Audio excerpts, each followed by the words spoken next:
but I have access to. Oh man, what's going on now? What is this? Whenever you're ready, my brother.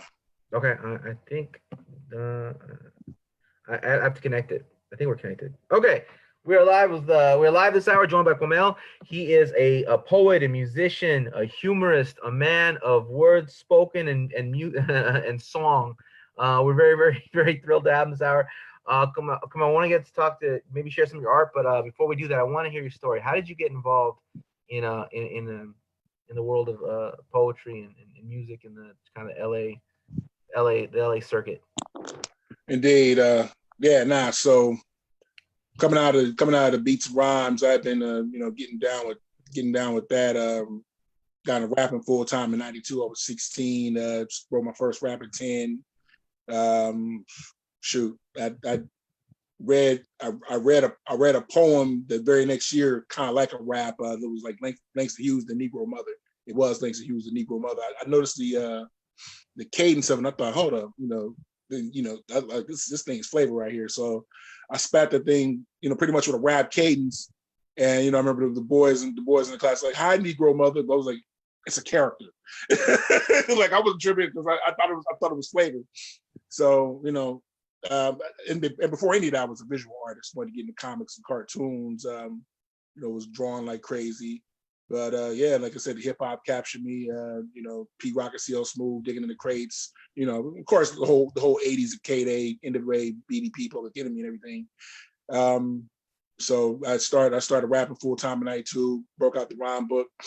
Got knowledge of self. Ran around with the 5%. You might know Born Allah and some other people. And they ran with a lot of folks that were connected. As far as rap writers. Bilal Allah was out here. Mel Quan that you hear mentioned on Big Daddy Kane's record. A lot of those folks were out here. Same time I discovered The Good Life, which was pretty much the seminal hip hop mic in Los Angeles. Crenshaw and Exposition, Freestyle Fellowship was getting down there. At Far Side it was known to have gone through there. Volume 10, Ganja K, rest in power to him. Many different folks. So I go down there with my man Akim from Cypher 7 and my man Shaheed. We're all the gods, we're all 5%ers. I rap up there for the first time. Maybe played myself a little bit, but got a hang for it. Became, one of the homies there. And then Good Life, those brothers move from Good Life to Project Blowed in December '94. And that's when we were just doing the thing all through the '90s, up there, all the underground hip hop shows, 92.3 The Beat, Power 106, Mike Nardone on KXLU 88.9 on Loyola Marymount, Michael Mixon Moore, rest in power to him on KCRW. So there were a lot of different things going on with hip hop, Fantastic Four, different people, all those different shows. We read all of them. And then Project Blow closed down in '09 because of a certain incident, because folks just didn't respect the place. Would tend not to really support, but they would kind of do different things, kind of, I don't know, just messed it up, and it was over. So I was recording a year later, and then my man LaRon put me on to this workshop in Inglewood, California, at the Vibrations venue. I think you've been there before for Thursday Night Vibes. So I get in there, and Food for Thought and Socks were the facilitators of it. Yah Watts, you might have heard of him. He was the special guest when I first got there, January 2011. And it was just a good place to kind of spit these story raps off that I had. And then I noticed what they were doing, that they were doing these writing exercises, and that they were doing them with descriptors of words instead of saying the actual words. They were giving the word prompts. And I caught the bug for that. I thought, yo, that's kind of fly. Just began, sketching joints out. And soon just kind of began to go away from rhyming in the free verse, even though I still rhyme in my pieces. I don't rhyme, I don't do like a steady rhyme scheme throughout the entire piece, kind of mixes in style. So rocking with this workshop, we were getting introduced to places like Shades of Africa in Long Beach, Natural High, Asia Cafe, which later became Flight School, Speakeasy with Lady Bosco, Last Bookstore, Swam a little later on. Different spots like that were just jumping my way, and I was hungry. I was also I got into Long Beach State away from Trade Tech. We transferred over to Long Beach State, and they had a series they called Poets Lounge, which is like, yeah, okay, biting off DPO, which was kind of funny. But again, it was another place to just keep rocking and getting the name up, cutting my teeth. Graduated from there, and before I did, I became the host of it. So I was doing that. I was doing radio at Long Beach State. I was writing commercials, writing and voicing the commercials. And then later on, I had a show where I was playing like a lot of boogie tunes, b-boy tunes, boom bap, called Neck Breakers. And it just kind of kept progressing from there. Then soon I got asked to do some features, Coffee Cartel in Redondo Beach. I left out a part. Actually, 2 years before I jumped on the poetry scene, there was a book that came out on Supreme Design Press, Supreme Design Publishing, called Knowledge of Self, which was myself and a bunch of 5%. We were writing, basically essays from, just from our understanding, basically to kind of break down the 5% philosophy to people. That was published in 2009. And I wish I had known that book was going to be bigger, because I wrote a piece inside of it. And that was kind of one of my, first modern just straight ahead poems, called What God Is versus What God Is Not. And it got a real nice response. And so there was a beginning there too. Yeah. Wow. That's a lot. I know, right? Sorry about that. That you didn't take a long time to say it either. So like, I'm kind of like, whoa, I don't even know like where to go. I don't even know where to start. All right. So tell us about Project Blow. Tell us about Leimert Park. Tell us about Ben Caldwell and all the stuff going on at the Chaos Network. Tell me, give us some more of an insight. Expand on that a little bit if you could. Because we're here to tell a story of we're trying to tell a story of venues and presses and groups and stuff like that. So to tell us a little bit about Project Blow and the Chaos Network. Indeed. So yeah, again, I watched as the brethren that were doing anything over at Good Life, AC Alone, Mike and Nine, Dre Loke, Jay Smooth, Woodson, Trendsetter, a lot of those different folks. They were kind of like they're among the architects. So Born Law, who was formerly the group Movement X. Good Life had this constraint of no cussing. I don't think that was the bone of contention when those brothers decided to move over to Chaos Network. Either way, they just decided it was time to step. So late December '94, they go ahead and pull up stakes and go over to Chaos Network. Now Leimert itself is just like this kind of this popping place. You had the original Fifth Street Dicks was there. They had the jazz going on upstairs. Sometimes open mic comedy night. I can imagine they must have had open mic poetry too. I wasn't aware at the time because I was strictly about the beats and rhymes. And it was a place where we'd be there. As I talk about in the piece that I recite, so we'd be there dumb late at night. I'm 17, 18. My men were like 17, 18, going over there and just drinking on teas, meeting up with the Nation of Islam cats. This one dude and his man, both NOI dudes, they would drive this Lincoln Mark 7. It's funny. This is like kind of watching him. He was like a former 5%er, but we would like just do these builds, and that was part of how I cut my oratory teeth too, because another piece I got talking about Leimert Park poetry. We would do these builds when I was at Leimert Park. We'd have the rallies, the 5% on the second and last Sunday, back when Leimert was not super popping as far as inside the park, because drug dealers and maybe some underground gay folks were there, things like that. So it wasn't like known as the most family or Afrocentric type place as of yet. And we just do these builds. And I first got there February '93. I was in 11th grade. I was looking for knowledge of self. Was kind of bouncing between Christianity and Nation of Islam. Read this issue of Rap Sheet newspaper, which was one of the common rap mags at the time, like Source and Rap Pages. Had Rakim on the cover of it. Watching Poor Righteous Teachers and MC Search break down why in 5% terms the black man was God, and that electrified me. So then I met my man Akim find out he was 5%, moving for Nation of Islam. We go over there, and I'm just building over at Lamert. Now again, a lot of brothers that came to these rallies were also connected in hip hop some kind of way. They were rappers, DJs, they were hip hop writers, all these different things. Just Life, rest in power to that man.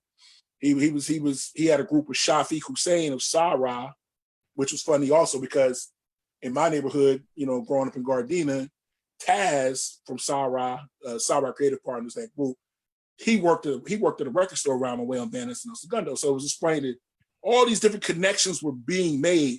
As big of a city as Los Angeles is, these scenes were a small world. So again, going back to the 5% we're at Lamert. Project Blow comes to Lamert. A lot of guys went over there to rap. Then you had Fifth Street Dicks going on Lamert. In November of '94, a little before Blow even came over there, Unity went on Lamert. Craig Mack and Biggie did their show there at the old, I think it was the old Crossroads Theater, which got torn down. It's just a parking lot right now, but they can do something else there. So it was just a lot of electric stuff would go on there. And you would see articles that were written about these rappers that were there. Medusa, again, the late Ganja K, Volume 10. The album came out a little later on, the Project Blow album, Abstract Tribe Unique, all these different folks. Now I wasn't strong enough rapping myself just yet, but I was known as one of the homies because on any given day in Lamert, you would find one of the Project Blowdians there, you would find one of the gods there. And we would just, it was kind of like how J. Rue would just see Biggie in Brooklyn and was like, we ain't talking about rap, we just folks. It was the same thing at Lamert. We're just folks, we over there building, talk about whatever. We talk about hip hop, we talk about blackness, we talk about whatever's going on at the time. Maybe we were watching Martin the Living Single the night before, something like that. Whatever thing was going on, we just was the folks, smoke the trees, maybe drink the brews, whatever. World Stage would be right around the corner. And you had, folks like A.K. Tony, you might have heard that great poet. Okay. Him and of course Kuahmel, Dawood, and the others. And they weren't even going there on the poetry night, they were there on the jazz nights. Mm-hmm. So I'm over there, A.K. Tony's knowing me, from going to Blow, and I'm building with all these different folks. I don't know how much further focus you kind of need right now, but it was just that kind of close-knit community. Let's talk about, okay, so we got Project Blow over there, we got the Chaos Network. Tell us about the World Stage. So up until I come along, I get officially into poetry full time. Again, World Stage was this place, when it was on the other side of the street of, I'm not even gonna butcher the address. It was a little smaller room. And they would have these jazz nights there, on Thursdays, on Sundays. You'd see these men, but 30-something, 40-something, 50-something. They'd go up and they'd be there, and it was just these bills that they would have outside, and it was just the way they would talk about life. It was very jazz smooth. It was not smooth jazz. It was jazz smooth. It was robust. It was very black. It was, we know the players around here. We know the gods. We know the Rastas. We know the Moors. We know the NOI Muslims. We know the pork chop Christians. We know all them folks. The jazz dudes, the hip hop dudes. We're all up in here, and we're interacting together. And this was the '90s, a little before the drum circle moves in there, which is around circa 05, 06. And it was that constant electricity that was there on just any given day of the week before they really kind of, you kind of see things going on with the city officials and the police that kind of stunned a little bit before, again, the drummers come along and you see these Sundays kind of build up. So okay, so let's Lamert, I mean so it's a wonderful place, but those signs, man, those like no cruising signs, those are pretty brutal.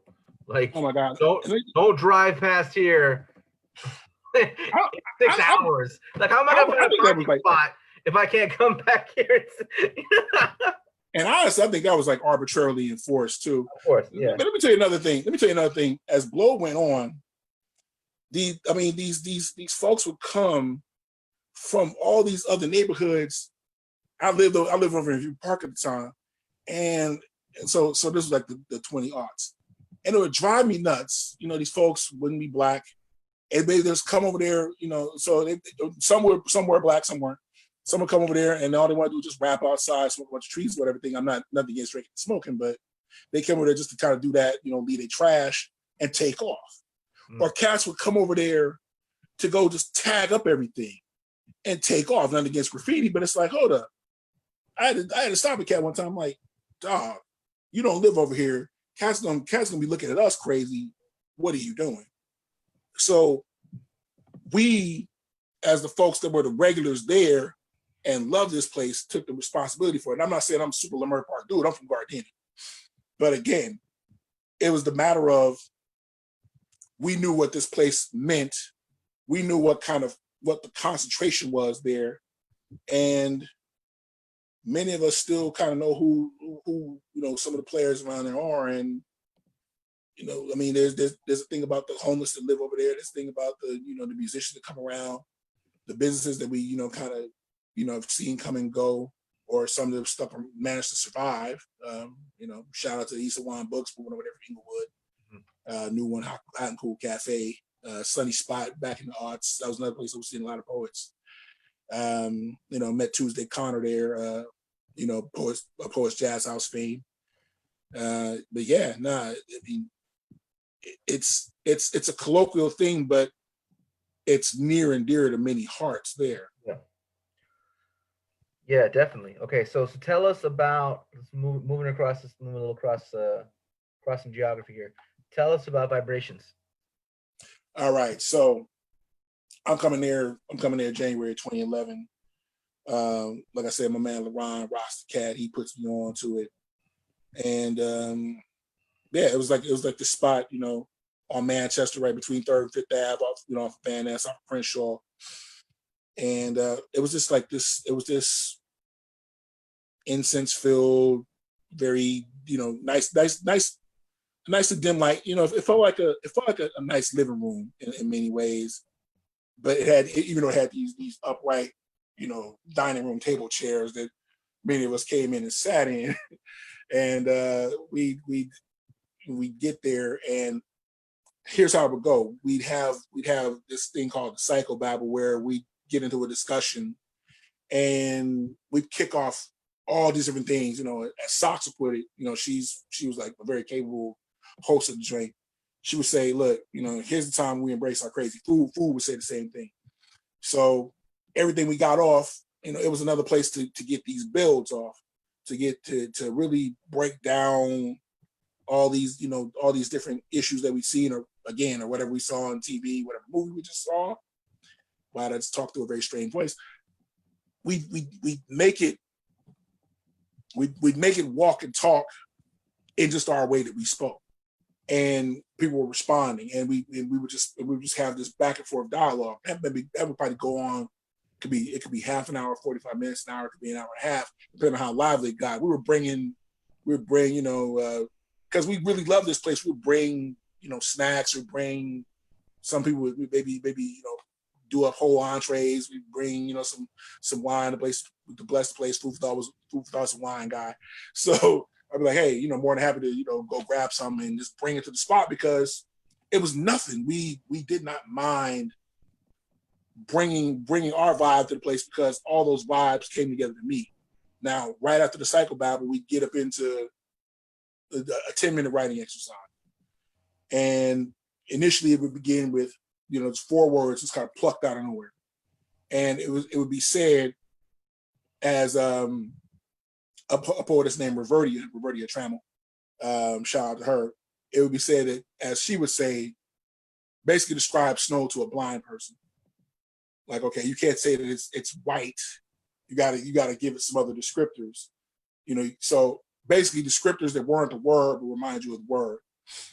And it kind of was like how in the Karate Kid movies, Miyagi send Daniel out, have him doing all these chores, but all those chores, even though it was maybe not saying that they were pissing us off, it was as was pissing Daniel off, was giving him muscle memory. So these exercises were giving us muscle memory of how to freak these words, how to freak these lines, and find the poetic. Just like how the late comedian Patrice O'Neal would talk about that the whole process of writing these jokes and getting up there and spitting them out was finding the funny. When we have these ideas, it was for us to find the poetic. Now, here's what would happen. As we wrote these pieces out and we stacked them to each other, because every single person that came would spit, not unless they absolutely refused. Every single person got up on stage, did their piece. The women would get kind of get escorted up, helped up with like, hey, grab your hand and take them up there. So every single piece got a couple of comments, feedback, or if it really lit people up, no negative feedback, but just like, oh, okay, I can see what you were doing there. So we were talking about what was working. So this encouraged a lot of people. But on top of the encouragement, what you also saw was that what was coming out of the conversations in the psychobabble part were making it into the pieces. So just the vibe of the room, again, vibrations, the vibe of the room would just shape these early poems. Yeah. That's quite different from the world stage. Yeah, the world stage workshops were brutal. Now, I mean, I've heard the stories about it. I've heard about how, certain cats, I'm not going to name any names, would take your joint and be like, nah, ball it up right in your face, like, do better. And this, I don't even know if you were bringing copies at the time, but like, nah, I understand, because in both cases, in the vibrations case, as they would show later on, in the initial part two, and in the world stage, there were people that were very serious about the craft and about the direction it was going. So I appreciate all of the styles. Yeah. Even with these open mics that they allow all the people to go. I'm not a fan of reading on phones, but they go let them read on the phone, and it's like I unfortunately understand, because okay, if you didn't let some of these kids come up and read on the phone some piece that they just wrote 10 minutes ago, in many cases you wouldn't have a show. Yeah. So allowing them to at least be part of the show would encourage them to stay in the game. And as Cole Peace would say, like over at DPL, that sort of thing would basically create poets, because you would see these kids, oh, okay, they're around my age. Oh, they're spitting this stuff. Oh, wow, you can talk about that. Oh, well, I'm gonna talk about that. Get on your phone, or maybe you get the paper out, but just start penning. You start sketching out joints, and you be back there next time. That's how an artist is born. Yeah.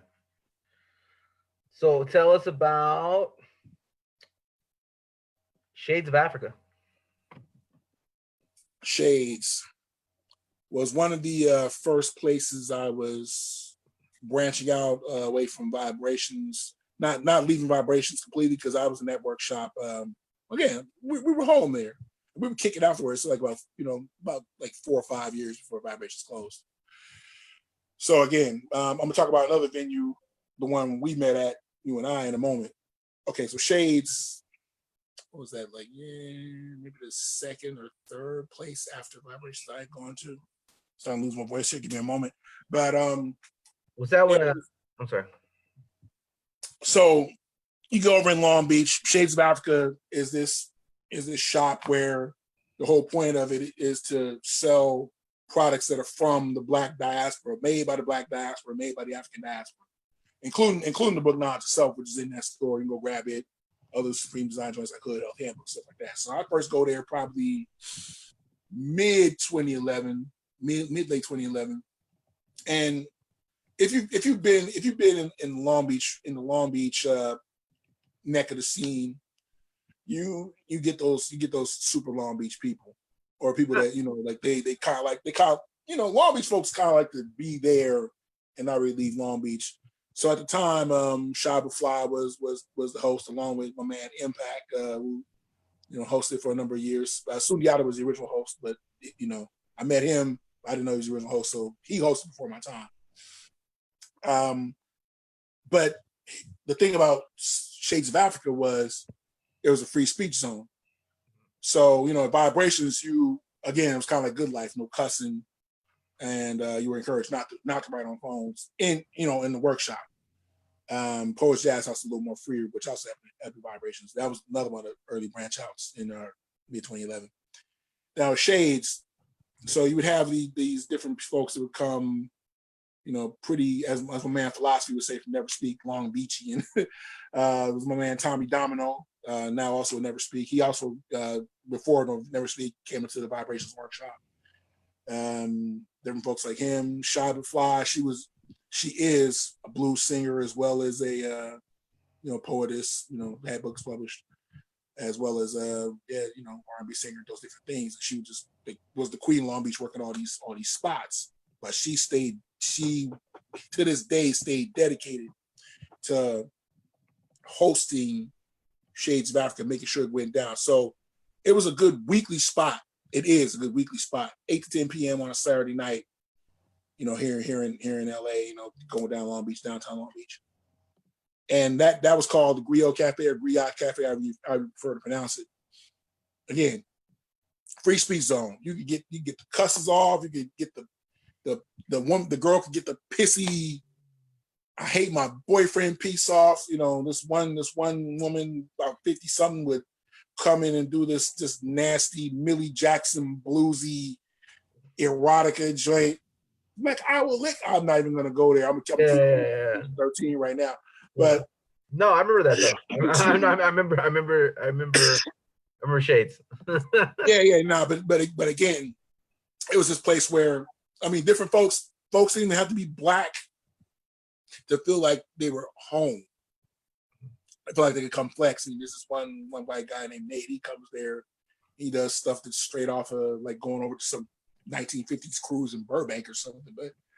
But again, folks are made very comfortable by, what Shy But Fly does and what Impact at the time was doing now. Currently, Shy But Fly's co-host are my man Subject Matter, Daryl Lewis, another Vibrations Workshop alum. It was called the Still Waters Writers Workshop, for the record.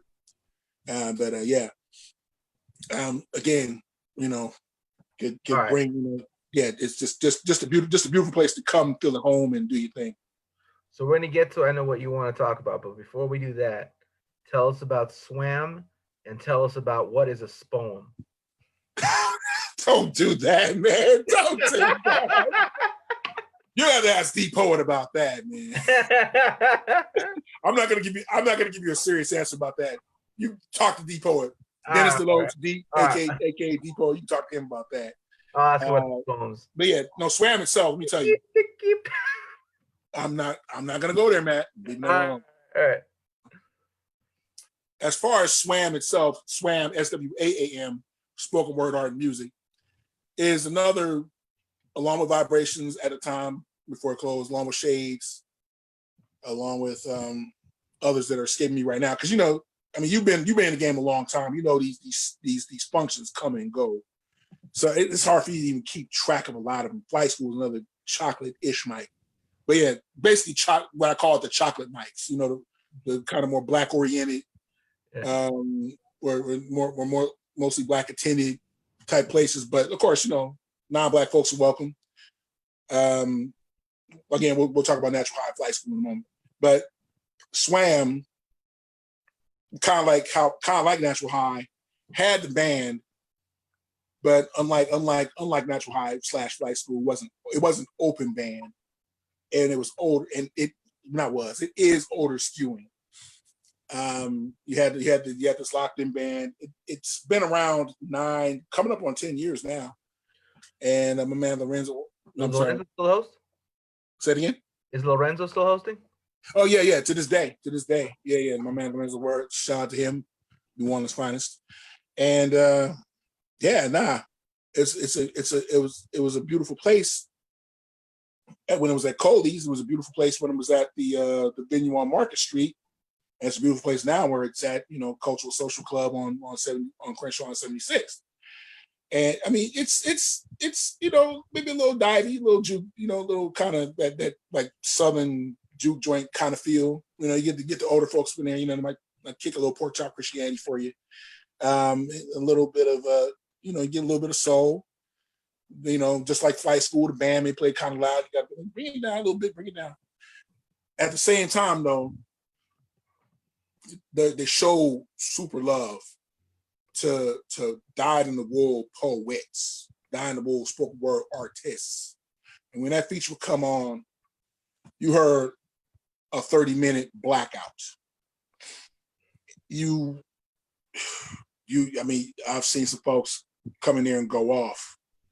Hood raised out of Chicago.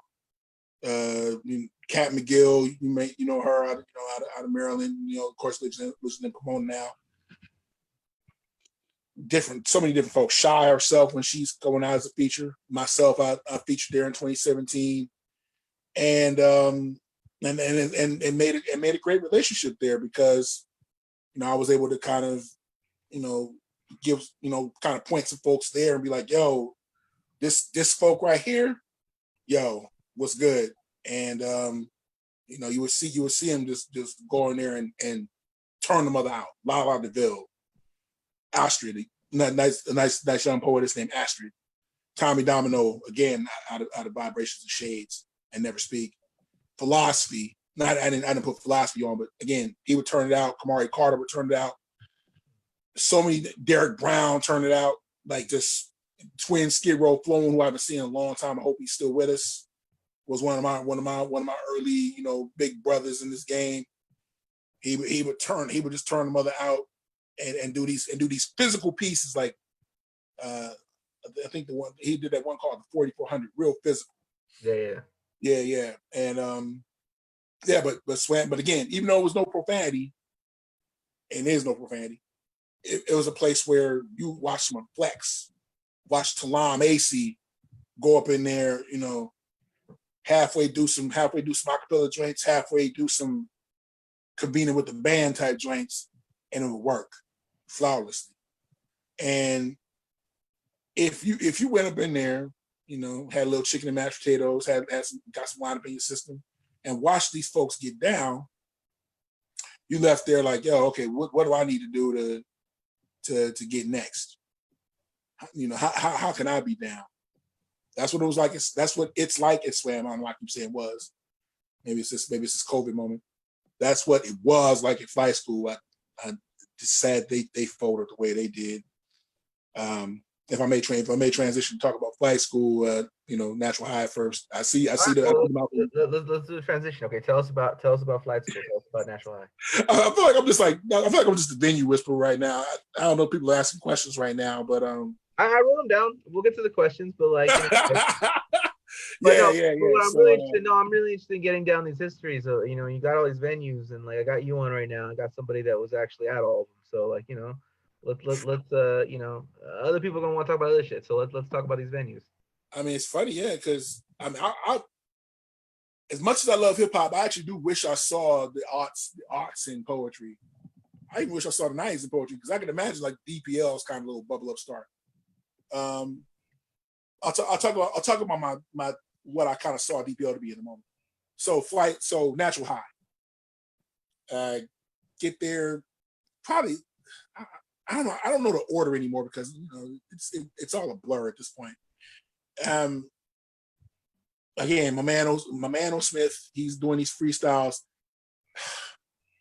Peace to O Smith. I don't know if he's watching. Here's a cold thing though. You ever like watch that Saturday Night Live sketch with Kenan Thompson called "What Up with That"?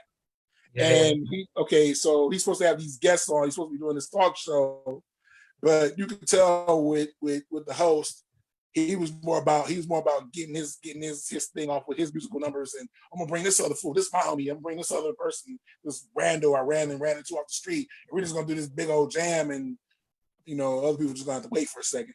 Peace, O Smith. If you're watching, I love you, but it's kind of got that vibe. I thought about that the other day. Well, okay, so I was one of the favorite homies, though, so I never really suffered from that.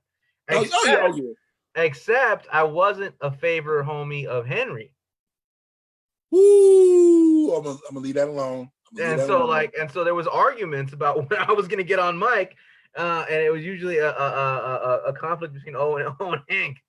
But I'm leaving that alone. You I'm can leaving leave it that alone. I alone. mean, I said it. I mean, like it, it I happened to mean, be. hey, they were all my homies. They were all my homies. Yeah, yeah. So yeah, but again, it was this place where you and because it's skewed younger, again, you know, it's still no profanity. It's skewed younger, so you felt like you kind of could experiment a little more. Now I remember when I saw you there, and you came out, I was like, "Yo, who is this cat?" And you do this joint, gangsters, gangsters everywhere.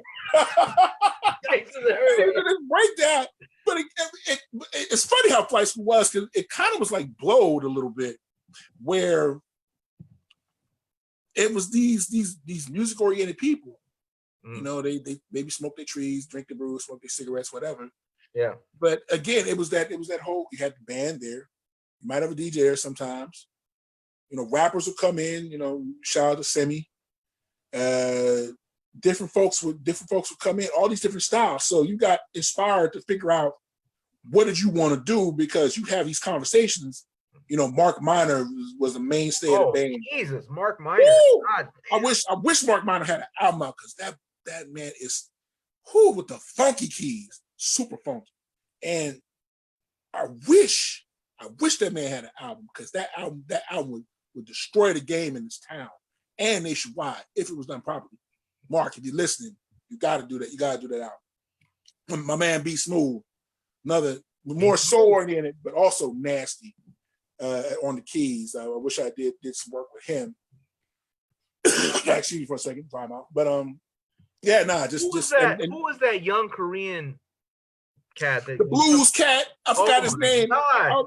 I forgot his name. I'm not even gonna try to say his name, because oh wow. Yeah. I wish I knew. And I don't want to just pull some stereotypical name out of thin air, so I'm not gonna do that. But yeah, he would go there and sing blues. And I was like, okay, but now everybody's got some blues up in them. But the fact that this young cat from this whole other place, not even a U.S. man, from a whole other place. No, he wasn't like Korean American. He was like from Korea. He was exactly. But he wanted to achieve that stylistically. I forget. Did he play guitar too? I believe he did. He played guitar. It was incredible. I couldn't believe it. Yeah. Nah. The cat was nice. And then kind of just big up some other folks that you know, were parts of it. My man David Norwood. I was there that night. When he fell out. They were jamming. They were doing their thing. They did a solid number, and my man fell out, and we were just there, like we were just there, you know, as we say in the lessons, fasting and praying to Allah, you know, whether you pray or not, prayer is positive energy. I'm not advocating one or the other. And yeah, just to find out he didn't make it that very night. Yeah, it was like he exited this world jamming at his spot. Yeah. And I don't know if I was writing a piece in that very moment. I'd written one called "The Loud Silence." I don't have it queued up because then I would have queued it up and been more prepared if I knew we were going to talk about that. But yeah, it was just, you know, but just thinking about like just that weight, and again, just that, like, just like vibrations, just like Swam in a respect, just like Shades in a respect. All these different functions, and DPL2, which we may as well talk about now, they were families.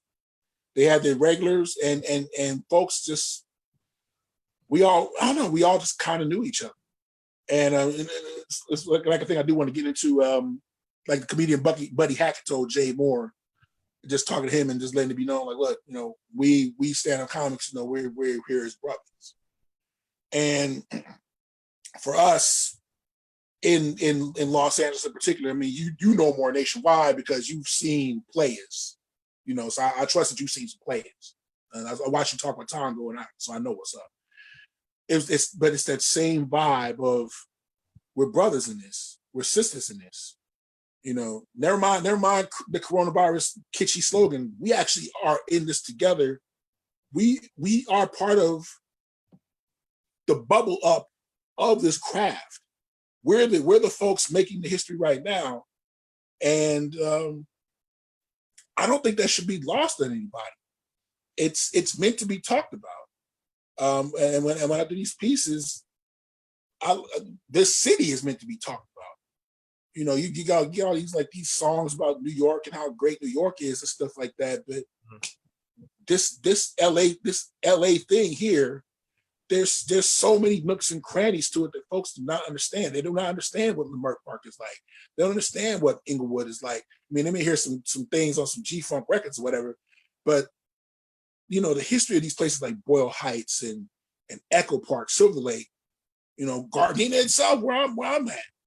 There's rich history. There's many layers to it, and these poets and what they did in this town, including Charles Bukowski, I don't know what your opinions are on him, are part of this thing.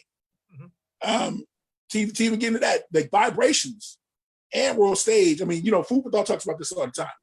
Vibrations or his Stillwater series, his Stillwater Writers Workshop, he talks about it being the grandchild of the Watts Writers Workshop in the 60s, which comes out of the Watts, whatever you want to call it, riots, uprising, rebellion, comes out of that and yields these artists, yields these Watts prophets, yields the Sundiatas, yields the I don't want to butcher some of the others, but it yields the elders that made it long enough to be able to talk to us.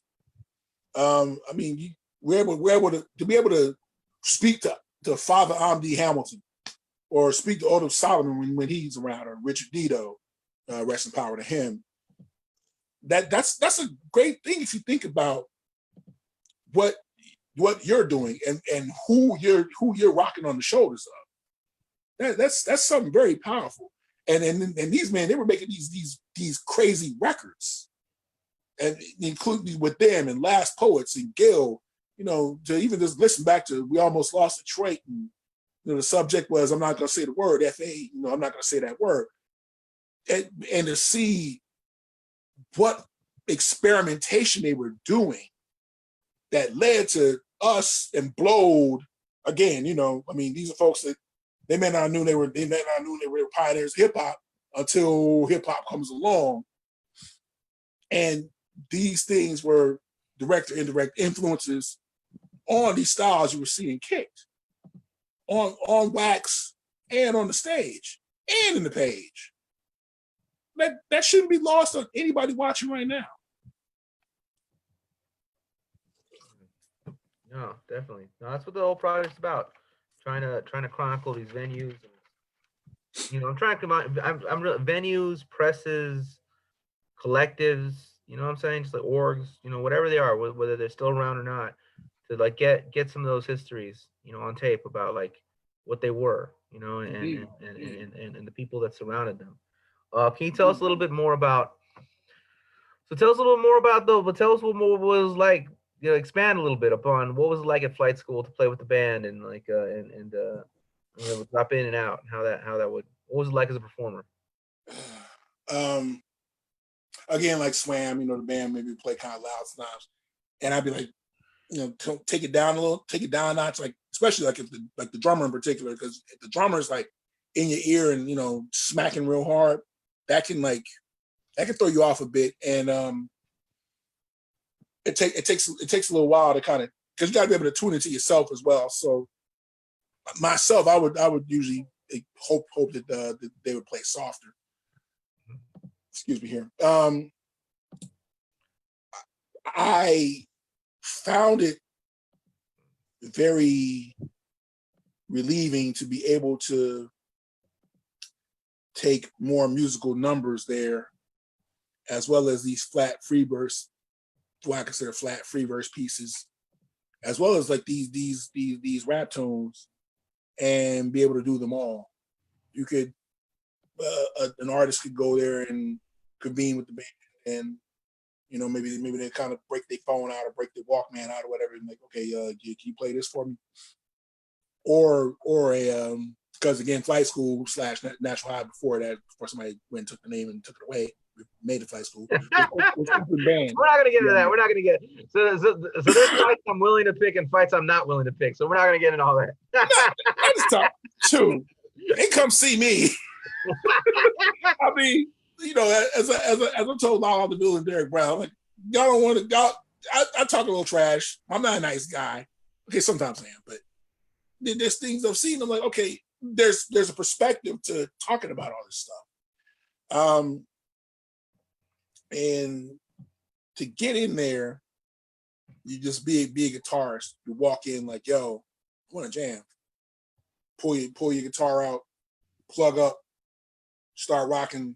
They find out you're funky. Just, you know, they find out you got the blues and you like a Korean cat, or that you're a nasty drummer, or nasty on the keys. These different things.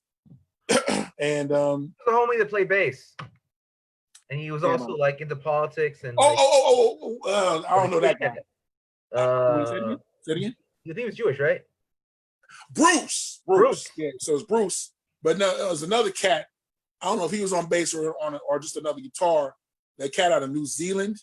Oh, Chuck, I believe. Chuck, yeah. Yeah. No, but these were brilliant musical minds, and they were and you know, just like it Swam, you know, because Corey Jacobs, he was a main. He was one of the main keyboardists at Natural High / Flight School. He's now at Swam. So he brings that same modern funk, soul, jazz, rhythm ethic to both spots, to both camps. Because again, as I'm talking about, these are families, these are camps, and you know, you get folks that, you know, would go to one spot, maybe one other, and one trying to hear any place else. You get cats like myself, or like Derek Brown, or like yourself, that you gonna get these words all over town, and we're gonna freak this. We're gonna go into the white literary joints, the wider cat poems type joints. We're gonna go over Redondo Beach, Coffee Cartel. You're gonna get this, and you're gonna probably blow some mind. You're probably gonna get your mind blown by what we're doing. But that was out of cutting our teeth at these places like the Swams, the flight schools, and the Vibrations where we're writing it, and the Royal Stages where we were going workshopping and hearing more brutal people. You know, there were kid gloves, maybe slightly, but you were getting heard by somebody that was like, yo, okay, well, we see what kind of potential you got. You can pull this out. Let's have a chat for a second. Yeah. Let's try to do with this thing. And the journey would start from there. That's how I met like Hiram Sims over one night at Speakeasy. Just going over there, you know, like back when, you know, Speakeasy with Lady Bosco was maybe like a little freer at first because you have these crazy downtown people. But again, every single place had either the people that would just go one or two places, weren't trying to hear no place else, or couldn't travel like that. Same with Freedom of Speech, some of these other Hollywood joints. And you had like the cats that got all over and turned the mother out. Cold Peace. Yeah. What other like Dina Verse. Yeah. You know, Kooky. Yeah. Different people that were just monsters. And had a whole set right here, right in the dome. Didn't even have to pull out I wouldn't say that about some of them. They can defend themselves, but we can't talk about right here, ready to go. Yeah, go ahead. We can't talk about flight school without talking about Aaron. That name is lost on me. I'm sorry. Aaron, the owner. No. You don't want to talk about it? The owners of the Industry Cafe. Yeah, it's lost on me. I'm sorry. I know they. I just know coming out with like the Eritrean instruments and the food was pretty good. And again, no profanity. Now, mainly also, and they opened the hookah lounge in the back. I know, huh? Like certain. That got abused real quick. I'm not. I don't smoke. So but like my first year on the poetry scene, I smoked cigarettes for a second. I quit. It was like 4 months. I quit May of 2011. So I hadn't smoked anything ever since. So yeah, I don't really know about. I know there's folks among us who go hard in the paint with hookah. shout out to, I'm not gonna say names from that. Excuse my language. But yeah, I'm pretty sure, because again, who knows? I'm not gonna. There's things I'm never gonna tell that the folks who experience with me, they know. I'm not gonna air them out. Go to the streets. Go to the streets. It's cold right here. It's like, nah. You keep that close to the vest. You don't go airing people out like that. You know what I'm saying? You're But the yeah, one talking about the name. but see, You talking about that? You were the one that brought up the name getting stolen. no, but because that was an interesting thing. No, I'm talking about more like the things will turn into, just like with hip hop, because you'd see at these hip hop shows in the 90s and the aughts, you'd see like, different folks would be at like a lot of the same, or really you see the same person at like a lot of different venues. Yeah. See him at Unity, see him at Funky Circle, see him at Water to Wine, see him at Juju, see him at Brown Rice and Barbecue before it became Juju, all these different places. And, one thing leads to another. People are like, swinging apps or starting relationships, all these different things. And that's what these poetry functions were doing. Couples came out of vibrations, right places. Yeah. Hey, so can you tell us a little bit about though? But let's talk a little more about the host. Let's talk about, you can't talk about Flight School. You definitely can't talk about Flight School / Natural High without talking about the one, the only O. Smith. So can you talk about like what he was like as a host, how he set the vibe, and how he? I mean, what more can I really say? It's just like, okay, I'm pretty sure some folks are just tuning in, but again, that's my man. Okay, now besides the the Kenan Thompson, whatever, that type stuff, he's bringing in the sense of, no. Let's get serious though. Let's get serious. Okay, let me get into some poems too, by the way. We'll get to poems. Yeah. Indeed. So he had just software trapped in the cap, because this man, I mean, he could improv, sing crazily. He could improv rap, and that was the thing. Just like Blowed, just like Good Life, there was strong LA off the head ethics. Yeah. Coming out of O. Smith, just like it was those rap mics, where it was like, yo, okay, if you saw the movie Ray, and it was how the way Ray came up with, or how they showed in the movie, how he came up with the song, What I Say, that whole just on the spot, rock this party, rock this club, get the people jumping. Yeah. O. Smith is the kind of cat that has that ethic. And many folks that it's like DJs. Like, think about your different DJs out there, like Beast to my man Artistic, that just understand the whole thing about moving the crowd, rocking the party, getting them on the floor, send them over to the bar for drinks. That's what O. Smith has been. I don't know where he's gonna host next. He's been that master of ceremonies type of guy. Yeah. And just mind blowing as far as okay, like kind of like Cole Peace would say, just be jealous, like, man, you make me sick. Just be mad at male singers. Like, I wish I could sing like that, or at least be like my man over at Swam, younger cat coming out of Detroit. He's here now, Gerald Pac-Man Dixon. Again, I mean, now this cat, he got tools. He's taking singing lessons, but he's also playing sax and also crazy on keys. And just again, these cats have just had all these tools. It was like watching a Prince or a Stevie or a Jimmy Jam and Terry Lewis when they're making a production. They're going in there playing all these parts themselves. It's escaping me at the moment. I know there were some folks that were able to move from the drums to the keys, or from the keys to the guitar. I think Hank might have been one of them. and be able to do two or more types of sounds flawless. Yeah. And that's something right there. I wish I had that discipline because I didn't have it for many other things in my early time. But I got inspired to be able to try and get enough of the discipline with the poetry. Yeah. Because that was one of the places where I said, okay, you know what? I ain't trying to read off no paper. Let me come up here. Let me get a joint ready right here, and I'm gonna work this thing, work it like I would say in my early time. Let's say I work the poetry like a stand-up comedy, just club hop. You'd hear it. You'd hear it at Flight School. You hear it at Swam. You'd hear it at Speakeasy. You'd hear it at Coffee Cartel. And then maybe I'd probably get over to DPL because DPL is a little hard to get into. The DPL thing. I got to make this point. This is important. DPL, which stands for Dub Poetry Lounge, for everybody watching.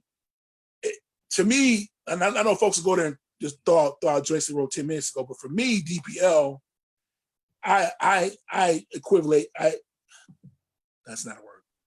It's equivalent to going on the Tonight Show. All right. You know what I mean? Like when a comedian go on the Tonight Show and he had that 7-minute worked out set right here, but he had been working that thing out at like the dives, the smaller spots. Then he's on TV. Now he brings the polish. Mm-hmm. At DPL, 3 minutes. They say you have 3 minutes. Edit the epic. So I would go up there and do the polished stuff, the stuff that I knew was killing.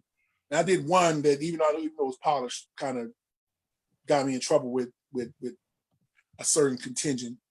It's a little tough navigating certain political camps, if you will. We'll talk about that if you want to talk about that. But, again, to me, it was like, okay, you know, rock smaller venues. Next up, DPL, treat that like Tonight Show. Next up, you're doing your features locally. Then next up, maybe you're getting out there doing something nationwide, or maybe on TV or something like that. I've never done a TV thing. I've only done functions in the Bay Area in San Diego. Shout out to Elevated, Chris Wilson, Viet Mai, and those folks, Rudy Francisco, and shout out to the defunct Hot Water Cornbread. They used to go down to Air Lounge in Oakland. I've only been able to do those venues out of town so far. I'd like to do more. So it's kind of funny right now. I was talking about this with Derek Brown the other day, and let's get the next question. That you got all these national or these around the country online mics because everything's shuttered. So at first you were having to go fly out everywhere and see if you could break through all these regulars to get heard. Right now, since they got to do their thing on IG Live or Zoom or something like that, you just go dial one up. It'd be like 9 Eastern, but it's 6 Pacific, so you can come in right after the nightly news and jump on something and be like, okay, well, they ain't heard me yet. They haven't heard this signature piece I'm doing locally. Spit this thing to this mic in Tampa like I did on Thursday. This mic in Denver. And see how many miles I can blow. Same thing again, different mics. Let me see what miles I can blow. Right, so you got some questions. And then we'll get to some poems. Kamal, do you know if vibration? Kuahmel. I know it's Kuahmel, brother. Kuahmel. It's all good. It's all good. You're still my man. You're still my man. You've done more than me. We've had conversations. You're still good. Kuahmel. Yes, do you know Vibrations is coming back? Vibrations closed New Year's Eve of 2015, I believe. Yeah, it was. Food and Socks can speak for themselves, but they'd had a new child, and it said, hey, okay, Vibrations, it's spoken, it's done. There's been a lot of functions or like that they've said what they had to say. It's kind of like Barry Sanders. He walks away without having broken bones at the moment. Decide, okay, well, I've done what I need to do on the field. That's it. Let it be and let the legacy stand for itself. So while the venue Vibrations is shuttered, Food and Socks, they continue with their Stillwater series. and bringing some aspects of it back to Writers Workshop and the main showcase. I don't know if you've done Stillwater's showcase. I know they were doing anything quarterly last time I checked, but it's kind of spotty periodically, kind of like how Juju is right now. Yeah. Says, I know you have a book out, Peace in Pocket. What do you say makes a good poetry collection? Well, a good poetry collection. Okay, now do you mean as far as one book or as far as a series of books? Now I'm gonna say that, I'm saying that rhetorically because I don't know who's asking that question. I would say it's good. It's good to kind of, as far as number of books, I think it should be a number of topics and a number of decades of poetry and a number of types of writers. You could even, it might be important to even have a damn movie card book. Oh, screw it. Movie card can finish, so screw it. As far as trying to see what you meant. You're the kind of writer you are in the moment, I think. If all that's on your mind is love or erotica, and that's your strong suit, maybe you just need to do a collection, as far as a book or an album where you're just unstoppable at those kind of pieces. If you've got a lot of different stuff on your mind, or if you've been really exercising your pen, or as John Hensley, a fly poet, would say, shout out to him, if you have like a heavy pen, get that heavy stuff off. Maybe you might throw a few cool down type pieces and do some joints that aren't so explosive, but still let it be known, like, look, okay, well, my voice can speak this, my voice can speak that. It's up to the individual. I don't know.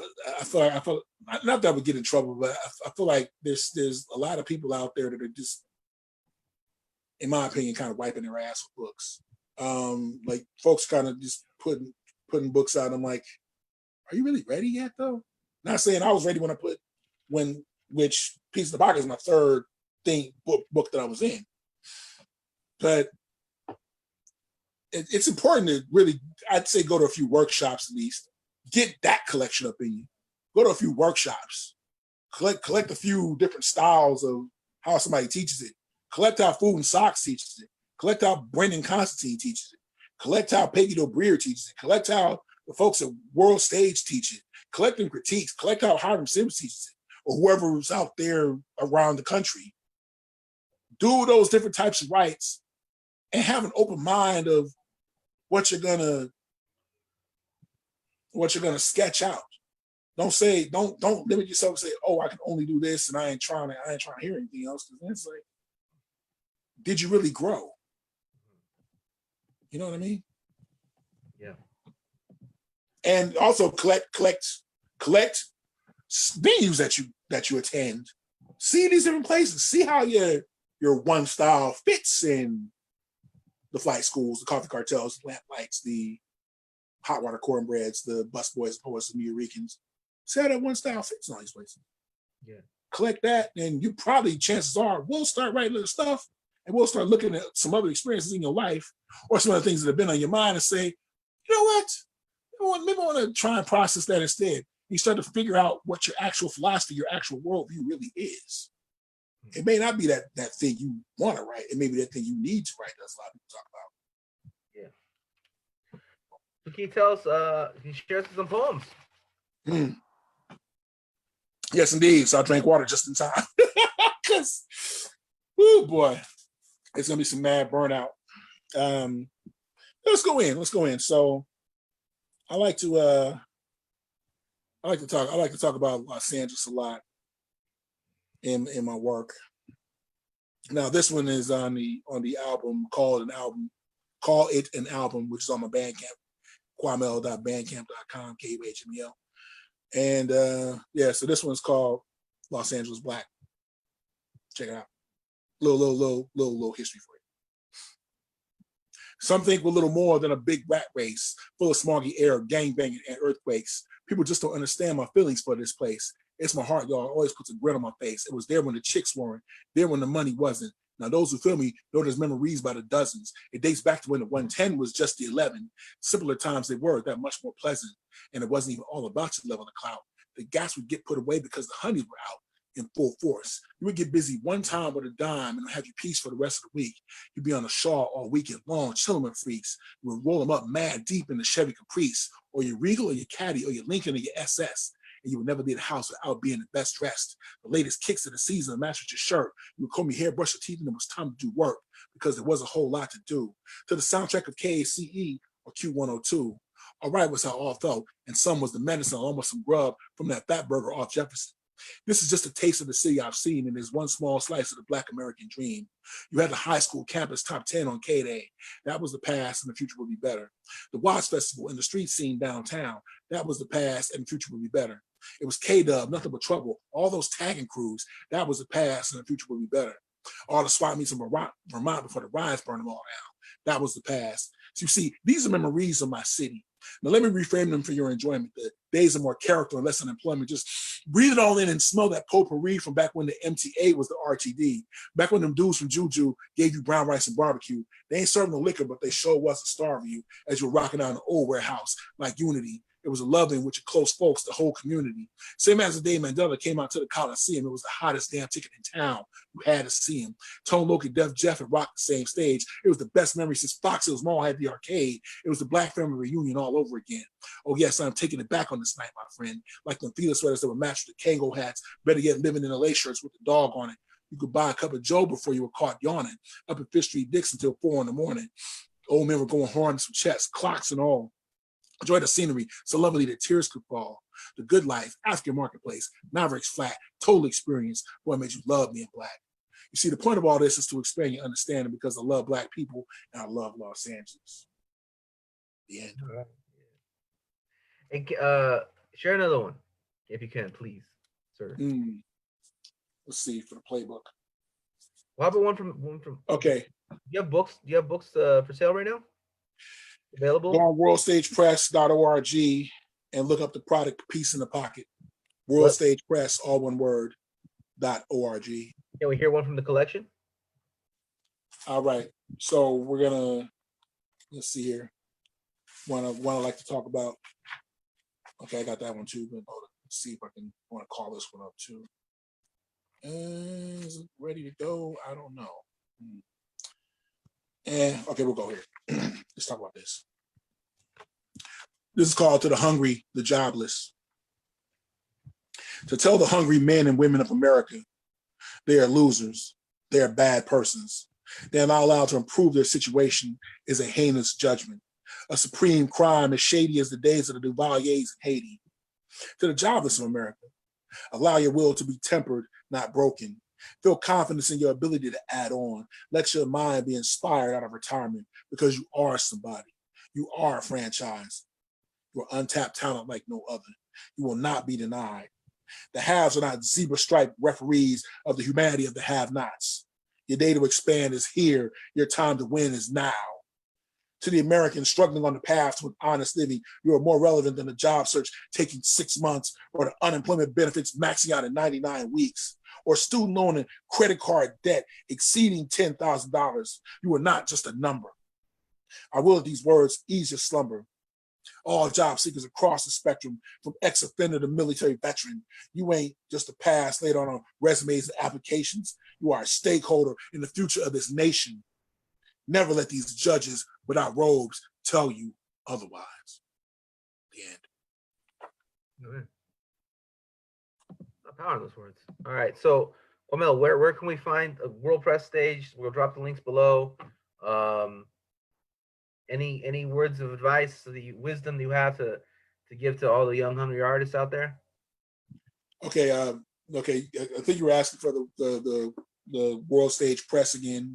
Okay. So again, it's the word is World WORLD Stage STAGE Press PRESS, all one word. WorldStagePress.org, and my collection Peace in the Pocket is on there.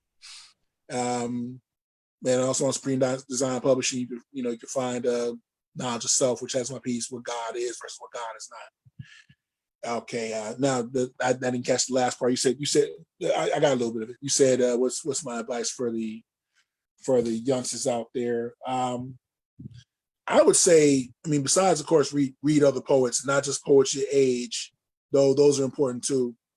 And I think it also is important to support these books that are coming out. So the youngsters too, but it's important to dive into the history and read some of those historical poets of a given decade. Read the Yusuf Komunyakas, read the Amiri Barakas, read the Nikki Giovanni's, Sonia Sanchez's, Wanda Coleman's, Maya Angelou's. Why am I just naming all the Black folks? Read the Bukowskis as well, Charles Bukowski. William Carlos Williams, Aleister Crowley, David White, spelled Whyte. Listen to the Wendell Berry.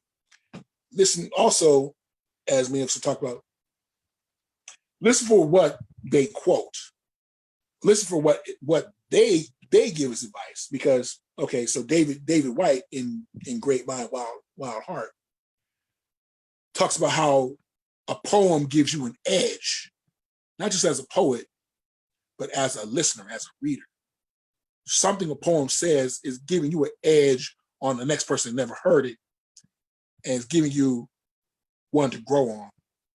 If you go through each one of these books, grab a highlighter and look for the quotables, because you're going to notice that these are very wise quotations that have been thought out for quite a while and given to you as knowledge that you can grow on for life.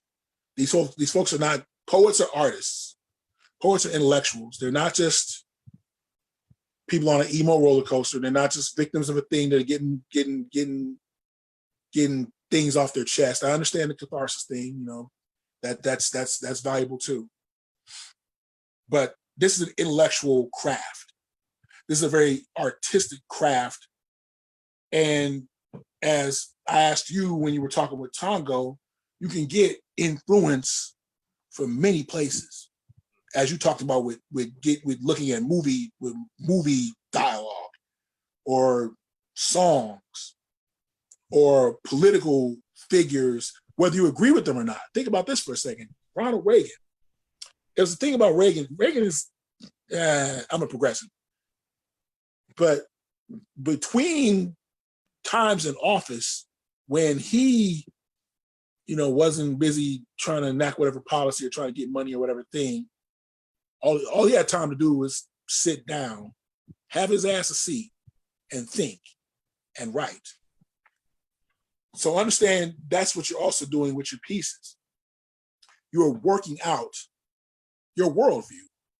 Your collection, your book, or your album, or what you go spit on at these functions, that's your worldview. So think about what you represent when you spit. Some of it you might not represent later on. You might have to be able to explain later on. So yeah. that matters a great deal if you're going to be sitting there putting it to pen. You think you're just getting a vent off. So I'd be thinking like, yo, that's great advice. You might go do something crazy based on something you said on the mic. Think about that for a while. Yeah. I can't say much more. Well, I really appreciate you spending this hour plus talking with us tonight. So this has been a real treat. Going down the history of all these venues throughout Los Angeles. I didn't know it was going to go that direction. Sorry to cut you off. I didn't know it was going to go that direction. And it never got lost on me when we were kind of talking about, I guess, like lanes of poetry when we were kind of talking outside of flight school or wherever it was at the time. You're like, well, okay, like revolutionary poet versus funny poet. I kind of was like, huh? You might not even remember that at this point, but it made me have to think. Okay, well, damn. Okay, what am I? Am I a humorist? Just humorist? Am I a social commentator? Am I just doing regular guy stuff like Fonte from Little Brother or something like that? yes, I'm all that. Yeah. I'm whatever. I'm whatever I need to be, and I can be more. So that's another thing for a poet. And I'll leave you with this because I got to understand. You got to get to the next thing, transition. But every poet should understand there is more. There's more. There's more to say. There's more to put out there. There's more. There's more you can do with your talent than the same old all the time, or be at the same old all the time. This could take you far. Yeah. And yeah, honor that. Honor that by knowing the history. Honor that by talking to vets like yourself. Honor it. Period. It's the bottom line. I think when I said that though, what I was really talking about was the fact that you had to know how to you had to be something when someone saw you. You know what I mean? And then once you get the show booked, you can be whatever the hell you want. You can go in any direction you want. But when people have to have an idea about you, right? Mm-hmm. So my whole thing was okay, I'm gonna be the revolutionary poet, and the funny poet versus a revolutionary poet. I can be a relatively funny guy. I mean, that doesn't mean that I don't have humor or whatever. But and there's people who are funny poets and they got really strong politics. But it's more just a question of once getting yourself in the door, and once you're in the door, then you can expand. Think about all these comedic actors. Think about Pete Davidson right now. He's doing some movie where he's like, "Mom, you never love me. My dad's dead," right? And so he's but that Adam Sandler did that, right? Where it's oh, but they have to be they have to establish themselves. I'm the funny guy, right? I'm a funny guy. Everyone look at me. I'm a funny guy. Yeah. And whether you think they're funny or not, but Jamie Foxx, another example, whether you think they're funny or not, but it's I have made money as a funny guy. Okay, now watch this. But they can't. Bob Williams, perfect example. Yeah. Bob Williams, another example. Jim Carrey, another example. Yep. They don't come in the door I am everything all at once, right? They come in the door and then all they ship. George Clooney is a good example going the other direction, right? He comes in, he's very serious, leading man kind of guy, and then in a lot of these movies, he's completely fucking ridiculous. So that was shifting up is a good thing, but first establishing is one thing so that you can shift up. If you show up in your full humanity, I don't know. It's just you know what though? You actually pivot to something really good because Nikki Giovanni talked about that. You look up a piece on YouTube, Nikki Giovanni called Think. And you see all these dignitaries, people that were big stars later on, like Esther Roll, people in the audience. And she talked about or to paraphrase, as with her in that piece as an example, we're not always you don't always need to try and burn the world down. To speak about in the moment of this, like my man Kokai Nosikeri and like Fool was saying, show that this world has value. You have happy days as well as sad days. And they both matter. That's the complete person, or that's the complete human life. Not every day is smell like roses. Not every day is $1 million. Not every day is utter dystopia, and you're gonna get fired or get sick. It's a balance of life. And to the point about those actors making their pivots, it's okay for a poet to make that pivot as well, or just to show that again, there's a range of things I'm looking at, there's a range of things I'm going through, because that's human life. Yeah. Indeed, man. Indeed. Well, I appreciate you, and that seems like a really strong note to end on. So let's close out before someone says something profound.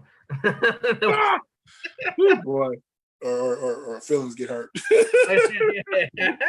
No, but I just hope to catch you out there real soon in the near future, man. And when I asked you that question and got the answer from you, it's because I wanted to be like you when I grew up. And I still got to get that advice. I still got to get that advice about invoices and how to draw them up and make them look right and get that money, and how to get these bookings and get that name out there and be heard, man. I know there's certain venues where you do your thing in a slam or something, and now you're a made man.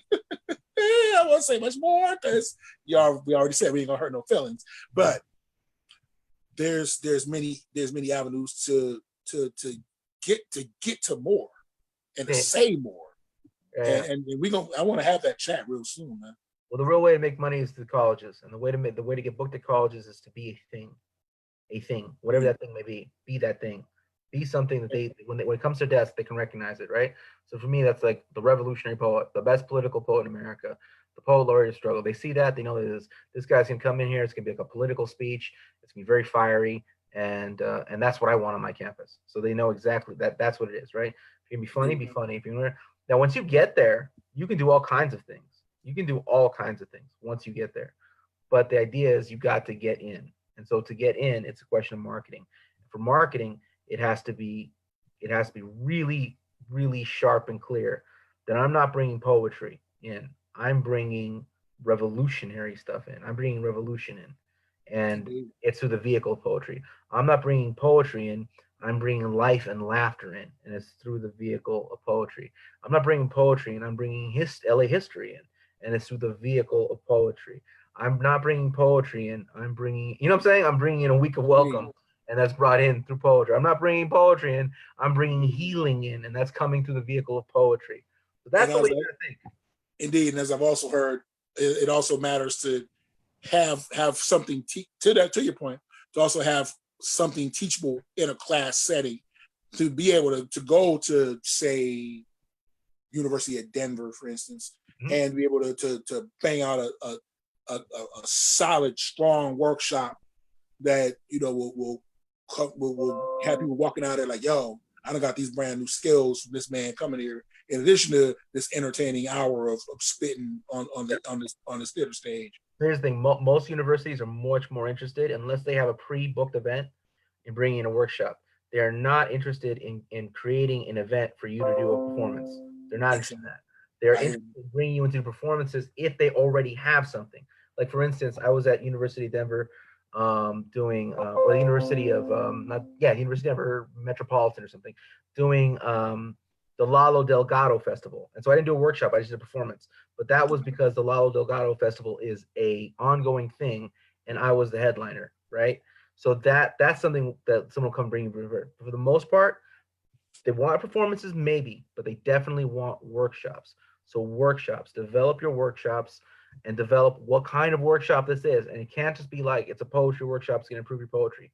No, it has to be like it's a poetry workshop and it's going to help you get in touch with your culture. It's a poetry workshop and it's going to help you like heal from the wounds of addiction. It's a poetry workshop and it's going to open your eyes to the city you live in. You know, you can get experimental with these things, but it has to, workshops.